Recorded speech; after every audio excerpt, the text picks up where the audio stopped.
si on vous dit Louis Pasteur, vous pensez sans doute immédiatement au vaccin contre la rage qu'il a inventé en 1885.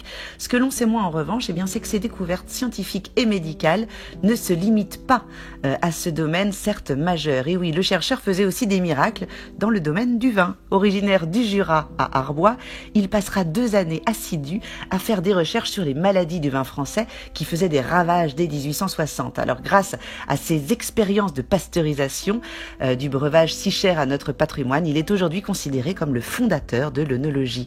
Normal donc que notre grand savant revienne sur ses terres d'enfance, ici, dans la capitale des vins du Jura, au musée de la vigne et du vin d'Arbois, dans une exposition jugée d'intérêt national. Pourquoi donc? Eh bien parce qu'elle revient sur les expérimentations de génie de Louis Pasteur en nous révélant exceptionnellement des manuscrits rarissimes, d'une valeur inestimable, des documents d'archives classés au patrimoine de l'UNESCO, mis en regard avec ses propres objets de laboratoire comme des cristaux, des échantillons de sang rabique ou encore des ballons, des cornues. Voilà. Et ce sur une période de plus de 50 ans, de 1838 quand il était encore étudiant, à la fin de sa vie en 1895. Au programme donc, une révision de luxe des cours de sciences illustrée par les cahiers d'expérience et les annotations de l'un des plus grands scientifiques de l'histoire. Une exposition qui a en plus l'intelligence d'esprit de ne pas rester figée dans le passé et de nous présenter des cahiers de laboratoire plus récents, comme ceux de la professeure Françoise Barré-Sinoussi pour la découverte du VIH en 1983.